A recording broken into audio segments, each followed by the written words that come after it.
Compañeros, welcome to the SQL Data Partners podcast, the podcast dedicated to SQL Server-related topics, which is designed to help you become familiar with what's out there, how you might use those features, or ideas on how you might apply them in your environments.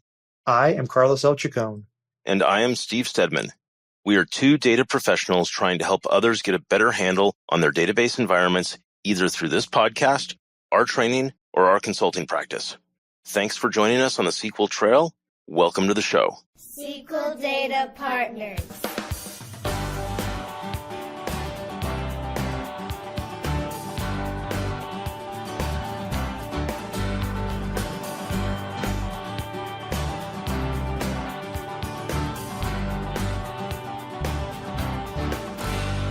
Compañeros, welcome to episode 105. It's good to have you on the program again today. Steve, how's it going? It's good. Steve, how's it going? It's good.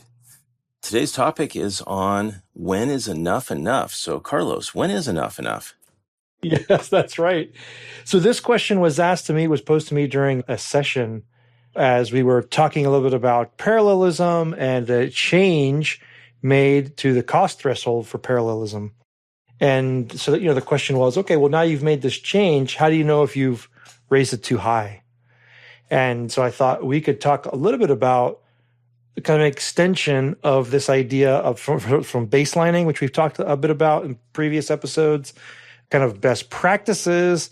And now as we start putting in some of these things, some of the sweet spots, if you will, and how we know that we're in that sweet spot, things to look at. So that's kind of our topic for today. All right. So do we have any compañero shout-outs to mention? We do. We want to give a compañero shout-out to he's a PFE at Microsoft. Daniel says, thanks for what you do. He tries to plug in when possible and for us to keep up the good work. And so, Daniel, we're thankful that you Microsoft guys are keeping an eye on us and keeping us in line. I don't know about the keeping us in line. I haven't heard any feedback on that side yet. Oh, yeah. We'll see. It's only good, and I don't filter all of that, to you. Yeah. Only the bad stuff. All right.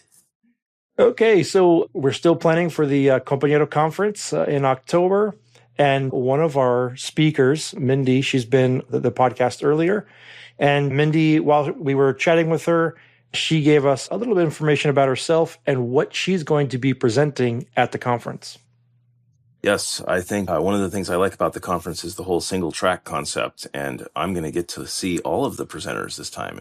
Well, I won't get to see me unless there's a mirror, but I'll get to see all the sessions, and I'm looking forward to seeing Mindy's session as well.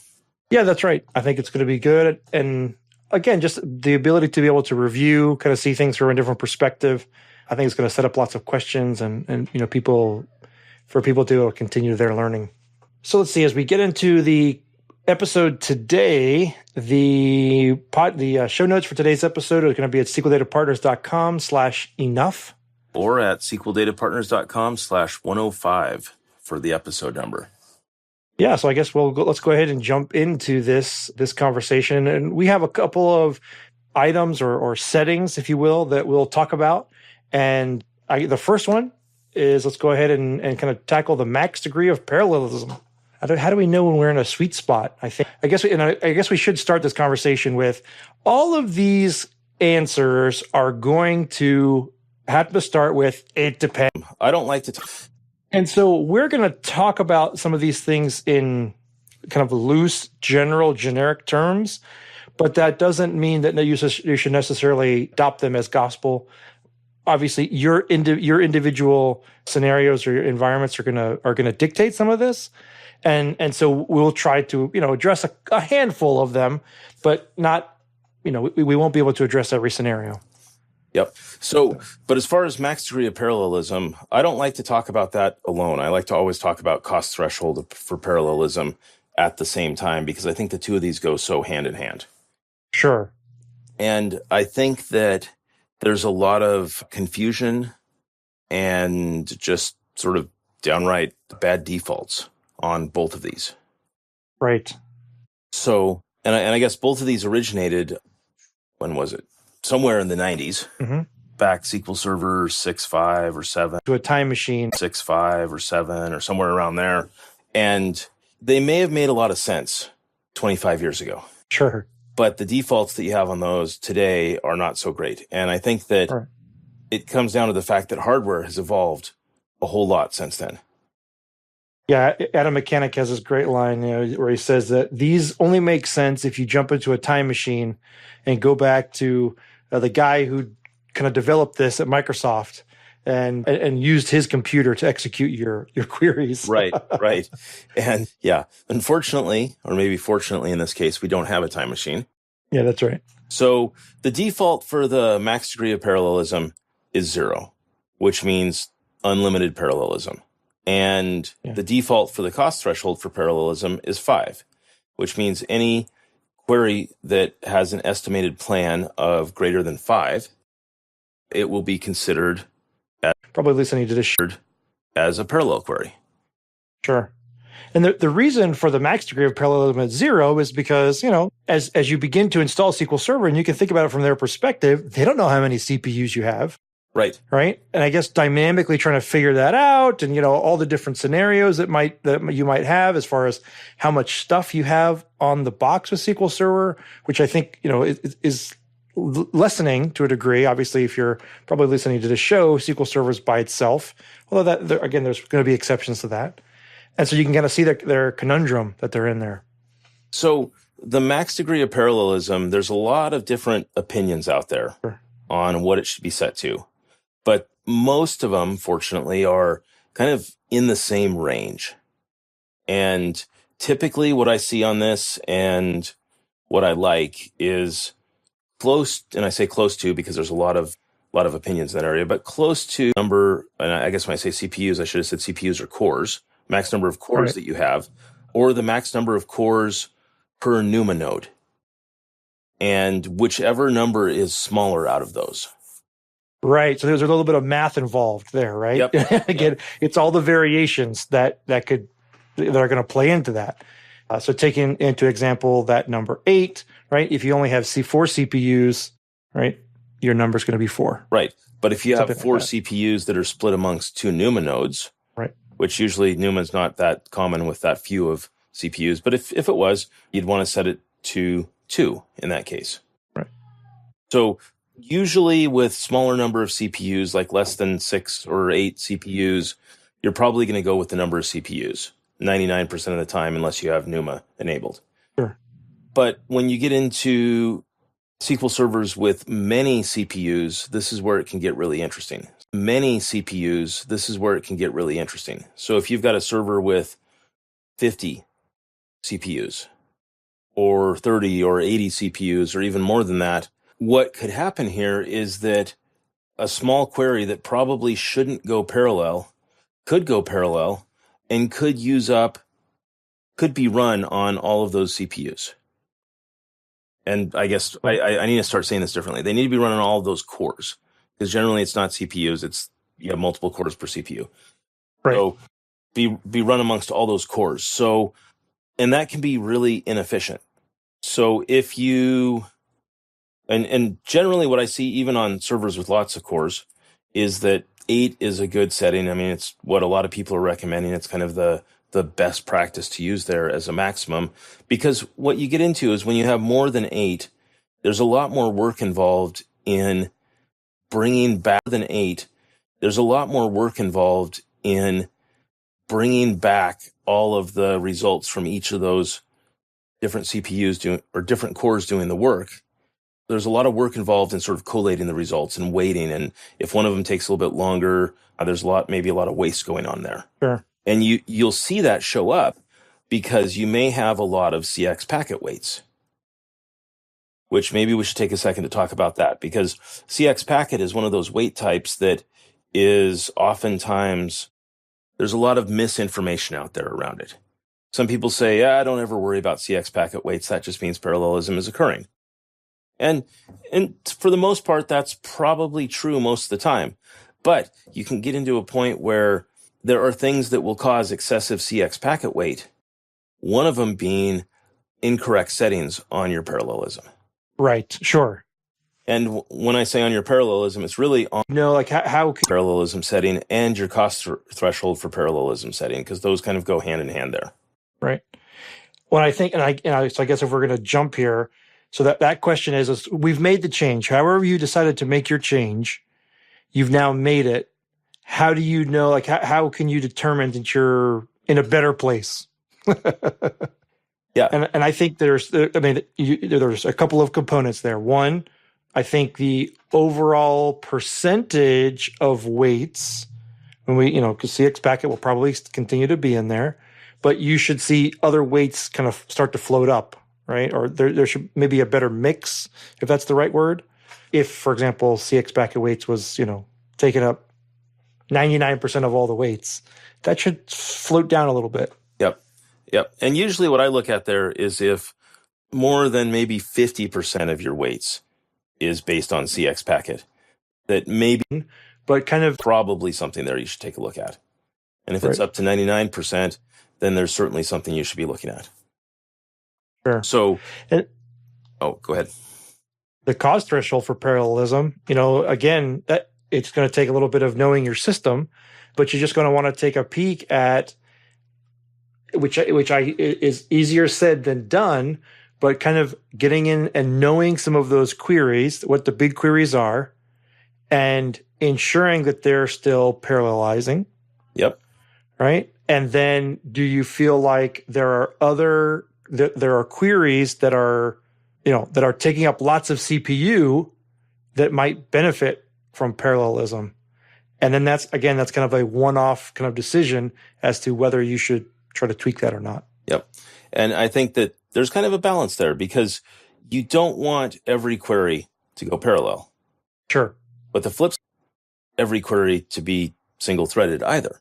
So, right. And what the cost threshold for parallelism is really doing is it's saying at what point, at how expensive of a cost are we going to decide that parallel processing of that query may be better? It is worth it. And yeah, and the default for that is 5. And if you look at most queries that you're running today, I would assume that most people that are running queries or looking at queries for performance, they're going to have a cost of more than 5. There's some quick ones that don't, but most, and what that means is most of those queries are going to be processed in parallel. And that may not be a bad thing depending on your server, but there's some queries that are low cost, but they're greater than 5. So maybe they have a cost somewhere between 5 and 50 or 5 and 60 that they would probably run more efficiently if they weren't running parallel. Sure. Well, that's the other tricky thing. I mean, even though they exceed that threshold, they are parallelism is available to them, but that doesn't mean that they'll always run in parallel. That's right. Because you'll end up with 2 plans. You'll have a parallel plan and a non-parallel plan. And with that, the query optimizer will decide which one is better. And oftentimes, from my experience, it'll go with the parallel plan at that point, but not always. Gotcha. Yeah. So again, that's another tough one, right? So I guess, the the answer there is that you're going to have to know a little bit more about you watch your environment and see how the change that you've made, how it's affecting your numbers, and then those even drilling down to the query level, if you will, to determine if more changes are needed. Right. Yep. So from there, we're going to jump into. All right. So the thing that usually comes up around the conversation of log files is virtual log files or VLFs. Sure. And just a little bit of background before we jump into the enough is enough part of it. But the way VLFs work is that as your log file grows, every time the log file grows, additional VLFs are created, or these are segments inside of that log file that are broken up that can be used individually one at a time. So when SQL Server is writing to the log, and it always does this sequentially, it will pick a next available VLF chunk that it can write to. It'll fill that up and then move on to the next one and the next one and the next one after that. And those stay used. Well, if you're in full recovery model, they will stay in use until you have a log backup. Now, if you're in simple recovery model, they will stay in use until all of the transactions that are in that are using that VLF as quote unquote deleted or being able to be overwritten. Yeah, or available for reuse basically at that point. Available for reuse. Yeah. That's a better word. Yeah. So what happens though, and this part varies a little bit between different versions of SQL Server. SQL Server 2014 and 2016 did a little bit better job in how virtual log files grow. But it used to be that when your log file grew, if it was smaller than a certain size, that growth would have 4 virtual log files associated with it. And I think that size was around 256 megabytes. Now, if it was between like 256 megabytes and a gig, you ended up with 8 virtual log files. And then if the growth was greater than a gig, you ended up with 16 virtual log files.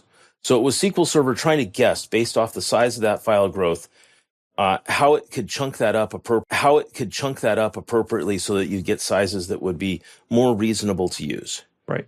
And then with SQL Server 2016 and 2014, there were some changes around that so that when log files grow, with the smaller growth sizes, you would oftentimes only get one VLF rather than many VLF or several VLFs at that point.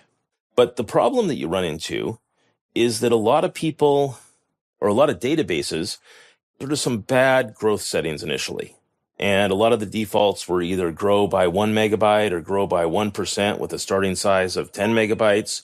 Grew, you would end up with all kinds of really tiny virtual log files.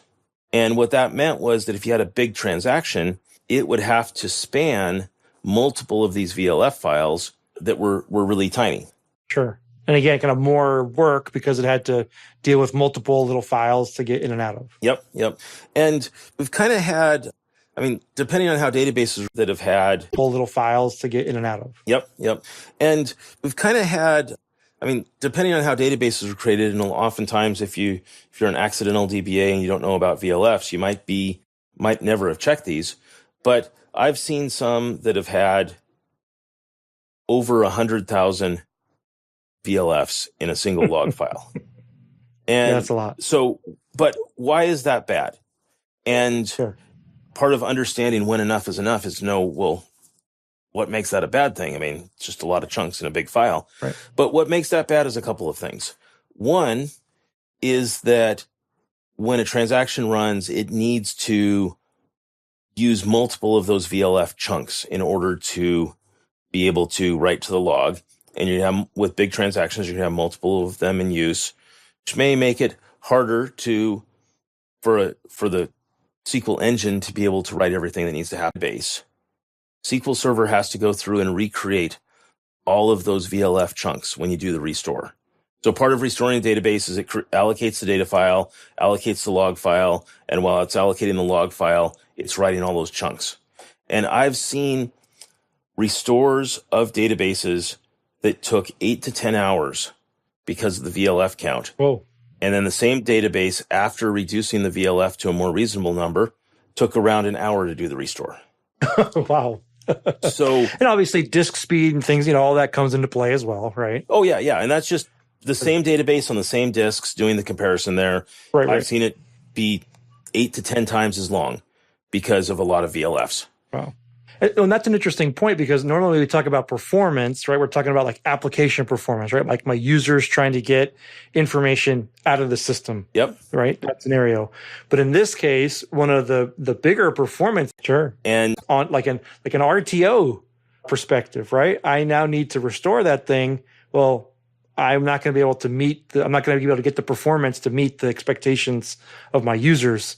And that could be a problem. Yep. And that's one of those, I always try and think about that as if the system is down and you have upper management looking over your shoulder or calling you on the phone continuously saying, is it done yet?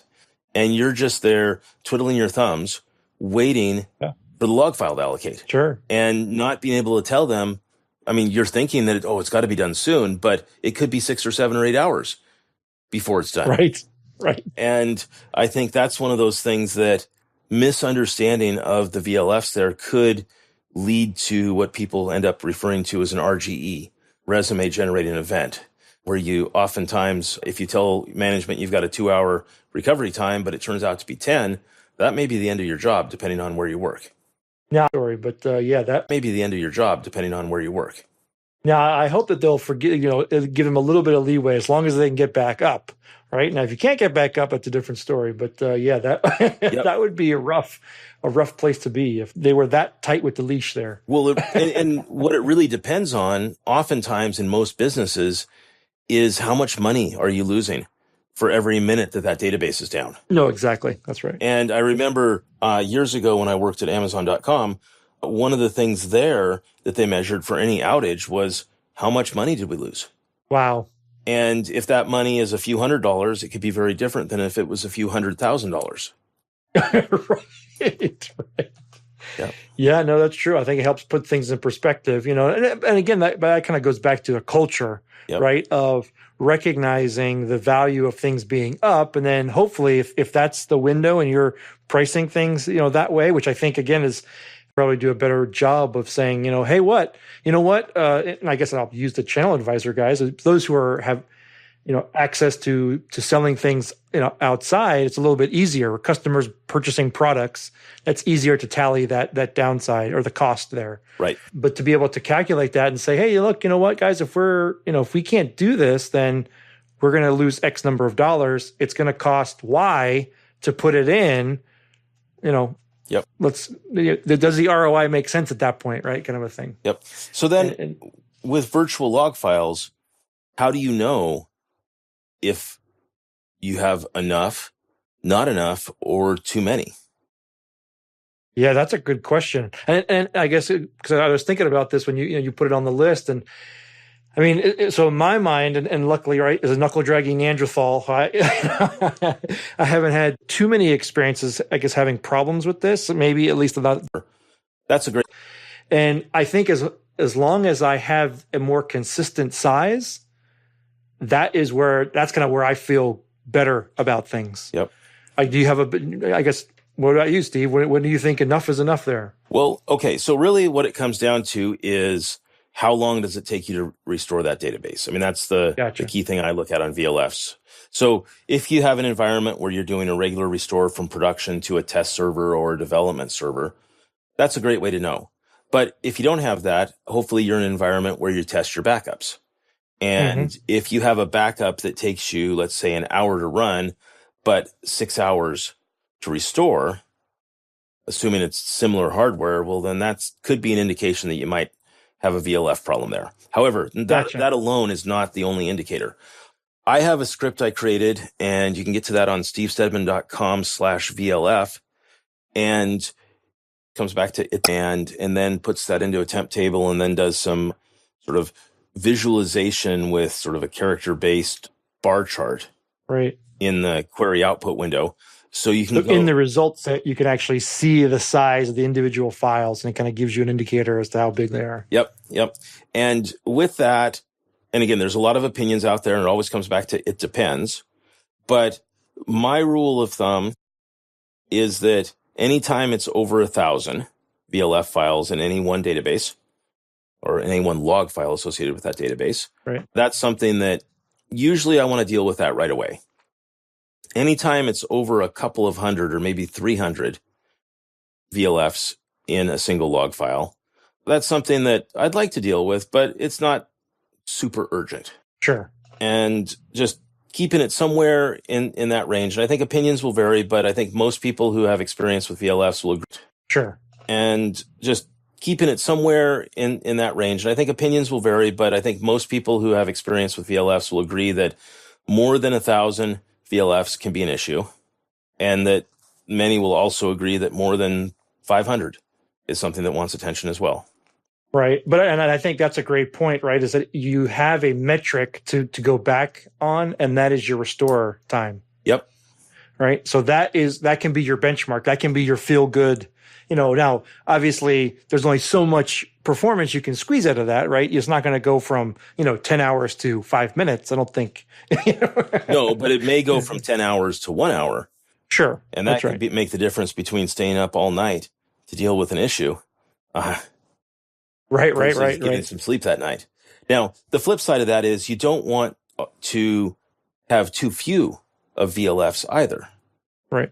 In that 16 VLFs on your whole system. That would mean you only had 16 chunks of the log file. And when one of them depending on how things crossed over between the VLFs, that they would be marked as in use and they would stay as in use until all transactions touching them were complete or until they'd been backed up. So it's kind of a balance there. Right. And it also depends on the size, right? I mean, if I have a new database, like I don't know, even like your DBA database, Yep. right? That you just have your own internal stuff in, 16 might be fine. Oh yeah, absolutely. Right? Then I have the, production system, with, all my transactions on it. That's going to be, that might be a different story. And again, I guess I lean back a little bit on that because if I'm growing them in equal chunks, if I grow the log in equal chunks, then I guess I'm kind of trusting a little bit that they're going to grow. But the auto grow is kind of trusting a little bit that they're going to grow in the best way. And again, they're equal sizes. They have equal number of VLFs. And so I get a little protection there. And the database is kind of indicating how many VLFs there will be for the size that I've specified there. Right. But I think part of that comes back, too, to having your log size large enough that it doesn't have to auto grow over time. Right. No, great point. And that the auto grow is kind of there as, in case of emergency, this is what we want it to grow. But hopefully we've got that log file big enough that it's not regularly growing. I guess the other thing there on log files, so number of log files. Right. We talk a little bit sometimes about dividing up or creating multiple data files. TempDB is a kind of the classic example, although it can be used in our other databases as well. But what do you think? Number of log files? It's simple. 1 per database. And it doesn't work that 20. It's still only ever going to be writing to 1 log file at a time. Yeah, exactly. So that idea of being able to use, thread, parallelize, however you want to think of that, being able to use each of those files without having to wait on something else won't apply to the log. Right. And I think, the misconception there is that if I create 2 or 3 or 4 log files, that'll just be load balanced between them as transactions are written. But it doesn't work that way. It just starts on one and uses it until it's no longer, there's no available space on it, and we go on to a second one if there was a second one. And it really just doesn't make any sense, especially if they're on the same drive. It really doesn't make any sense to just have multiple files. I don't believe I've ever come across a use case with SQL Server where I would have recommended multiple log files. Right. Interesting. So enough is enough. 1 is enough. 2 is too many on the number of log files for a data. A bit longer because where I would have recommended multiple log files. Right. Interesting. So enough is enough. 1 is enough. 2 is too many on the number of log files for a database. That's right. So another one I want to go to, and that is backup retention periods.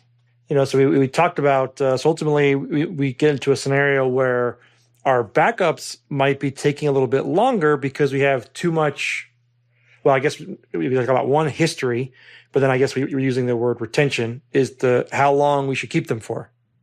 And there's the sort of pack rat view of that, which would be to keep them forever.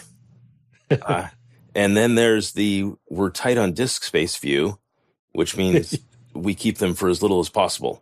Right. Hopefully, or just delete the ones that I don't need, so I can make room for the ones that I do need. Right. So hopefully there's some balance in the middle there that we can effective. I mean, I would like to have as many around as I possibly can, because when something goes wrong that you need a backup to recover from, for instance, corruption, oftentimes people don't catch it immediately that day. It might even be a week, or depending on your monitoring, longer than that before you know that there's something wrong, that you might need to go pull something out of a backup. Now, usually if you need to do a full recovery from a backup and you're just going to abort the current database, usually you know about those events pretty quick. But it's the type of event where you realize something was missing. Maybe some rows out of a table were deleted 3 weeks ago, and you really need to restore that database and just pull those rows back in. That it's hard to know exactly what that retention should be. Right. And I've worked for a couple of .coms, and another scenario is not just the data, but it's either a data change, or the column gets added, a column gets removed, whatever. And then all of a sudden, because the reality is the change control process maybe got sidestepped or whatever, right? There's not good history, whatever. Nobody can know nobody can remember exactly when this change got made, and now all of a sudden it's affecting things, right? So that ability to be able to go back and restore one from a couple of weeks ago and say, well, it was either this way or not this way as of this date. Yep. I feel like I've been able to at least get things off of my plate by being able to provide that information. And I think one of the things that it comes down to there on the backups and how many is enough is sort of a granularity based on how old the backups are. So for instance, for me, if I had unlimited space or a lot more space than I'd ever use for database backups, I probably wouldn't keep every single. And most of the backup solutions that you have built in with SQL Server or other scripts available out there, they don't really consider the granularity of the backups over time, meaning you have a simple retention window. After X number of days, all backups are going to be deleted. Or maybe after X number of days, all your full backups are deleted. After a different period, your differential backups are deleted. And after a different period, your log backups are deleted. Hopefully, you keep your full backups around the longest because you can't use the other two types without those. Right. But one of the things that I've come across when dealing with corruption is somebody will discover corruption and it's been in their system for months. And I'll ask, well, do you have a backup from when before corruption occurred? And the answer is oftentimes no. But sometimes somebody will say, I've got a backup from 18 months ago. Will that help at all? And sometimes, depending on how fast your data is growing or where the corruption occurs, an 18-month backup, old backup, month of full backup, or where the corruption occurs, an 18-month backup, old backup, might be nice to at least see what was there or compare to what was there on older data in the database. Right.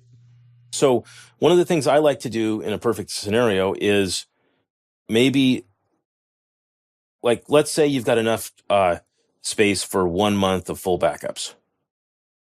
But rather than keeping around a month of full backups, taken, let's say, every single day, which most people don't have the space for that, but let's say you did, right. I'd rather keep around a week of full backups, and then that second week would have maybe backups from every other day, and then the second to fourth week, or the third and fourth week, you might have backups once a week, and then your retention period beyond that would be maybe a single full backup once a month that you keep around. Something like that, right? Yeah. And I know that's a lot harder to manage, and it might be as simple as you just have a job that once a month about the backup backups and copies it off to a different network location. Right. Yeah, we used to do that for auditing. We would always have to keep the end of the year backup or database for auditing purposes. So the auditors would come in April or whatever. We had to keep this thing around for a time. And my experience has been working with different areas of management is that oftentimes they don't always understand exactly what it means when you talk about the backup retention. And when you explain to them that if we have a 2-week backup retention, that means we have 0 backups that are older than 2 weeks. Oftentimes that creates a bit of fear there that will lead to possible solutions. Right. And of course, this is one of the classic, entrances into the cloud, right? Because nobody wants to go out and start buying more disk space for just backups, right? And the disk space has become very, very commoditized, very cheap in the cloud for that information for a little bit longer. That's kind of a lot of people's first taste with getting cloud technologies into their environment. Right. Yep. And I think that backups are a great way to start with that. Right. Do we want to touch CPU and memory? You're saying we want to skip TempDB? Yeah. Yeah, because enough is enough on CPU and memory. I'll always take more. Yeah, that's right. Okay, so let's hit on memory then, just for a second, right? Because yeah, so enough, is enough. It's a great question for that, and that there is this saying I heard somewhere, right, that more memory will cover up a multitude of sins, in the coding and right, and all these issues, right, that you could have in the database. Yeah, a great way to fix I/O problems is with more memory. Yeah, exactly. That's right. And everything if the database just lives in memory, then no I/O problems, right? So interesting on that. I worked on a SQL server a few years ago where it had, if I remember correctly, 64 gigs of RAM. And they increased the memory from 64 to 512 gigs of RAM. Oh, wow. So that's substantial. Oh yeah, very And substantial. that's even a license leap, I think. Is it, I feel like 128 is the. Oh, we were already on Enterprise Edition at that Oh, you point. are? Okay. Yeah. But that kind of a jump, and at that point in time, I think the cost for the memory was somewhere around $10,000, Okay. plus or minus a grand or two there. Sure. But basically got rid of all of the I/O issues that we were having there because, well, still had a few I/O issues when you restarted the instance because nothing was cached in RAM. Sure. I had to suck everything out. Right? Yeah. But once the instance was up and running for a bit, it had so much stuff cached in RAM that it was so much faster because it never had to go to disk to get anything. Of course, it had to go to disk when there were writes, but most of the performance issues were around reads on this database. And it just took care of all the performance issues at that point. That was probably 3 or 4 years that continued to run without any significant performance issues simply by adding that much memory. Oh. The side effect was that it also made it so that some of the developers could not have to worry about performance tuning. Right. So that when the database eventually grew to the point that wasn't enough memory for it, well, they may have had more difficult performance issues to deal with at that point. Sure. Kind of, then it all comes crashing down at that point, right? Because, Yep. You're probably talking about another system, right? To go to the next level of memory. Right. At that point, because while computers are getting, they're getting more robust. Once you start talking about terabytes of memory, that those are different systems. Yep, absolutely. So on that, the question around how much enough is enough. Well, on that specific system where we added the 500, or we set it to a total of 500 gig or 512 gigs of RAM, the thing I noticed that when it was normally running, it never, for probably the first year that was running, it never exceeded about 400 gigs of memory used. Oh, interesting. Because that was probably about the size of the database. Yeah. When everything was cached up and whatever the size of the database plus temp tables and everything it was using, it didn't really exceed 400 gigabytes. But then a few years later, it grew and it eventually got up and it hit that limit. But what that told me when it sort of had that flat line just over or right around 400 gigs, just short of it, was that we perhaps bought too much memory. And I kind of bite my tongue as I say that because it's hard to say too much memory. But the fact that we never used more than 400 indicated that if we had put 400 gigs of RAM in there, that would have been enough. Sure. They would have got, the application would have worked just as fine. At that point in time. Yep. Right. At that point. Right. Yep.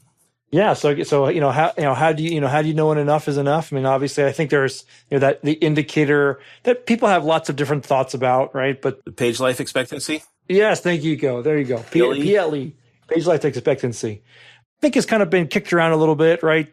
I think for better or for worse, somebody wrote a white paper at Microsoft and kind of came out with a recommendation that kind of was quickly adopted as the standard. But so in environments where we don't have 200 or 512 gigs of memory, how do we know when enough is enough? Yeah, and I think that comes down to sort of balancing with your doubles and knowing when something has to be brought in from disk versus when it's able to be read from memory and looking at the overall performance. If your system is performing great, no reason to even talk about more memory at that point. Sure. Unless it's growing and you're planning for the future. Right. But if you're having performance issues there, memory, whatever it is, whether you're doubling from 4 gigs to 8 gigs or doubling from 32 gigs to 64 gigs, memory is oftentimes a cheap way compared to alternatives to improve that performance. Right. So one of the things I like to look at in regard, because you brought up the page life expectancy, was to watch how that page life expectancy grows over time. And it really comes down, one of the things that if you chart it over time and how it's growing, if you're running regular CheckDB jobs, oftentimes that will skew your numbers because when CheckDB runs, it of course has to bring the entire database into memory bit by bit, as it scans it. It's going to review all of it. Right? Yeah. And oftentimes when that happens, you'll end up pushing a lot of pages out of memory. and it will skew the numbers on your chart there. But if you weren't running CheckDB, how long does your page life expectancy continue to grow? And if you chart that, you can sort of see a sawtooth pattern where it'll grow and grow and grow and grow, and then some event happens. And that event might be CheckDB, or it might be nightly ETL process, or it might be some job that runs that has to pull in a whole lot of data on a regular basis. But if it's continued to grow and grow and grow throughout the day until you hit a few of these events, that tells me that most of the time you've got enough memory. And it's only those certain events that you hit that would have prevented it from being read from disk if that data was cached in memory. Sure. And if those things are happening in the middle of the night, or they're not not ETL jobs, actual business at that point, yeah, no big deal. I wouldn't worry about it. Yeah, there you go.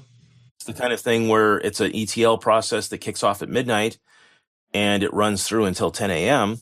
and it's impacting business in the morning. Well, you may want to consider more memory to help with that. Right. So that being said, though, you'd want to understand that it's definitely a memory constraint before throwing memory at it. Because I've seen people throw memory at long-running ETL jobs, and then they find out that it has no improvement because the bottleneck is not the memory, it's something else in the system. Right.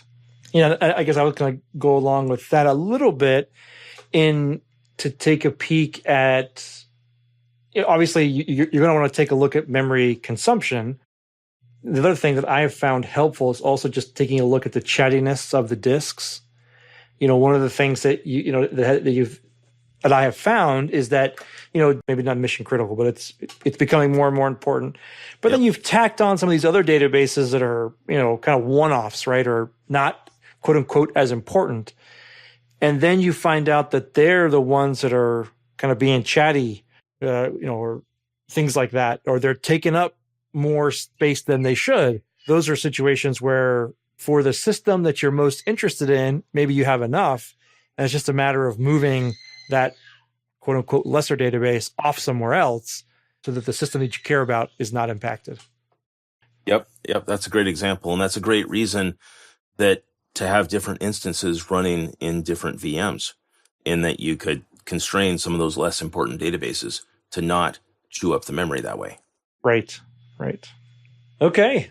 So I think that's going to be our episode for today. Enough is enough. Enough is enough. Yes. So that's our list. Let us reach out to us on social media, or you can leave us a comment at sqldatapartners.com/enough. Or at sqldatapartners.com/105. You can always connect with us on LinkedIn. We love hearing your comments and connecting with more of you. You can reach me. I'm at Carlos L. Chacon. And you can get me on LinkedIn at Steve Stedman. And we'll see you on the SQL Trail.